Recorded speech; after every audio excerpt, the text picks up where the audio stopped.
Annie Oakley, the Woman Who Never Missed a Shot, retold by Catherine Rose, illustrated by Richard Madison.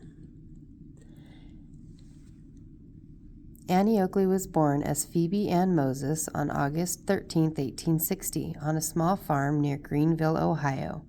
Her parents were Susan and Jacob Moses, and she had 4 sisters and a brother. They lived in a rough cabin that had been built by her father. Her parents were poor and could not afford to educate their children. As a child, Annie was a tomboy. Her favorite days were when her father would take her hunting with him. Annie was his favorite daughter. She was lively, energetic, talkative, and had more pluck than all her sisters put together. One cold winter evening, the family had run out of food. Jacob left for the mill on horseback to purchase grain. "Come back soon, father," said little Annie, who was barely 5 years old. "Wait right by the door," he said. "Count slowly to 20. I'll be back by then," he said with a smile. Annie counted to 20, but her father did not come back. He was caught in a severe blizzard. The whole family sat huddled together, praying for his return. Around midnight, they heard a horse's hooves. Annie ran to open the door. Jacob was sitting on the horse, frozen in place. The entire family rushed to help Jacob inside, but unfortunately, he lost his legs that night due to frostbite. He passed away after that long, cold winter. Annie's mother now had to support the entire family of 6 all alone. The children tried to help. They cooked, swept, swabbed, sewed, gathered berries, farmed, and looked after the animals. But it wasn't enough. The family had to leave their home and move to a smaller farm. Annie wanted to do something to help. If only Papa were still here to hunt, there would be more food to eat, she thought. Just then she had an idea. Her father had taught her how to make traps for small birds and animals using corn stalks. Annie decided to go back into the woods that she loved and catch game for her family. At the age of 5, she had picked up her father's skill of making traps to catch birds and other small animals. Once she captured them, she would tie them up and take them home to be cooked. But the young, ferocious girl was not satisfied. "I'm sure I could bring home much bigger game if only I could use Papa's rifle," she thought. When Annie was 8, she climbed up on a stool, picked up the rifle, and snuck into the woods. She was a born markswoman. She managed to kill a rabbit with her first shot. She was very excited. "Yay! Tonight we can feast on this rabbit," she thought. Annie's mother was far from happy. A woman should know how to cook, clean, and stitch, not how to ride horses and shoot animals. "Don't you dare use that rifle again," she said. But Annie was confident about her hunting ability. She often snuck off to the woods to practice shooting. Slowly, she began to hunt bigger animals, such as deer. Unfortunately, conditions at home continued to worsen. Susan was forced to send her children to work on other farms. Annie was sent to an infirmary where she was taught how to cook and stitch. One day, a man visited the infirmary and asked for a young girl who would be able to help him and his wife take care of their newborn baby. "We have a large, sprawling farm. We would even send the girl to school," he said. "Please, may I go?" Annie asked the head of the infirmary. She nodded her head. She knew that Annie could never be happy indoors doing housework.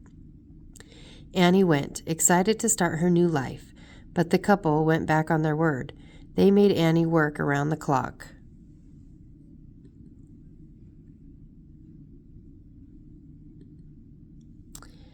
Annie had to wake up at 4 o'clock every morning to milk the cows, tend to the animals, make breakfast, work on the farm, and look after the baby. The couple did not give her enough food to eat, did not send her to school, and did not even give her medicine when she became ill. They even hit her, which left scars on her back and shoulders for the rest of her life. Annie decided to go back to her home. One night, after the family had fallen asleep, she quietly unlocked the door, crept out, and ran all the way to the train station.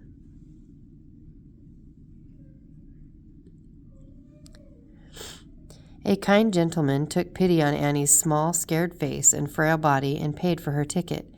"Thank you for all your help, sir," she said, taking her seat. "Thank you for saving me from them." Annie's mother welcomed her back with open arms. She had remarried and had another daughter. Once back at home, Annie began to hunt. She not only fed herself and her family, but also sold much of the meat. People preferred to buy the meat that Annie hunted. She would deliver the meat in such a way that it was easier to clean and it tasted better. Annie started getting orders from hotels. She earned more money than her mother and stepfather and was able to save enough to pay for the family's mortgage. She did this when she was just 15 years old. One day, one of Annie's customers, a hotel owner, invited her to participate in a shooting contest that was to be held at his hotel. The renowned marksman, Frank Butler, was also going to participate. "A 15-year-old girl?" asked Frank, with a laugh when he heard who his competition was going to be. The challenge was to hit 25 targets. Frank managed to hit 24 out of 25. Annie looked straight ahead at the targets. "Look careful, aim, and bam, bam, bam." She hit all 25. Frank was so smitten by Annie's skill that he proposed. The two married the next year. She was very happy with her new life and loved her husband deeply. She continued shooting as a hobby. 6 years after they were married, Annie performed in one of Frank's shows for the first time. His assistant had fallen ill and Annie filled in for her. It was at that time that Annie took on the stage name of Oakley.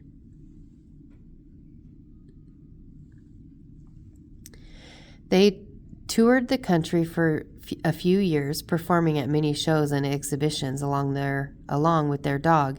At one such show in Minnesota, Sitting Bull, a well-known Native American spiritual leader, saw Annie perform.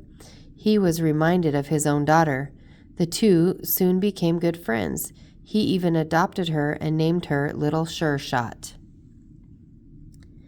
Annie's career took off, and there was no turning back. Annie and Frank were then asked to tour along with Buffalo Bill's Wild West show. This was one of the most famous performances of all time and highlighted Buffalo Bill's adventures in the West. Annie was the star of Buffalo Bill's show.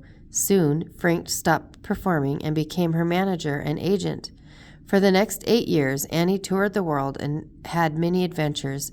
She performed for the Queen of England, won many medals and trophies, and was invited to many big events.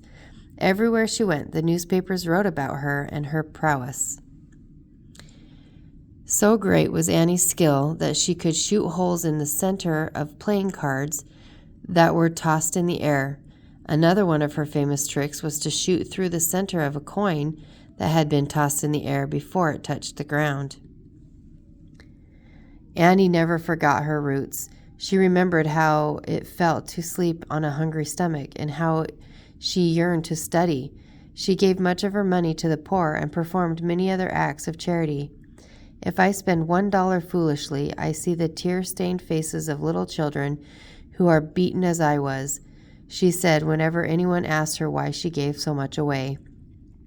She also said that women should be taught how to use firearms as a form of self-defense. She took part in the women's suffrage movement and fought for equal rights for women. During World War I, Annie even offered to train a regiment of women volunteers to fight in the war, but her offer was rejected. At the age of 53, Frank and Annie retired from traveling shows but continued to perform. She even set a new record at the age of 62. This was a year and a half after a car accident that nearly killed her. Unfortunately, Annie's recovery did not last long. She fell ill and passed away in 1926. About Annie Oakley. Annie was a woman who made her mark in a man's world during an era that made it incredibly difficult to do so. Apart from having views on gender equality that were progressive for her time, she was also well known for her modesty and philanthropy. Although she has been portrayed as the true Western cowgirl, she did not actually hail from the West, but was born and raised in Ohio. She gained this reputation only because of her participation in Western shows.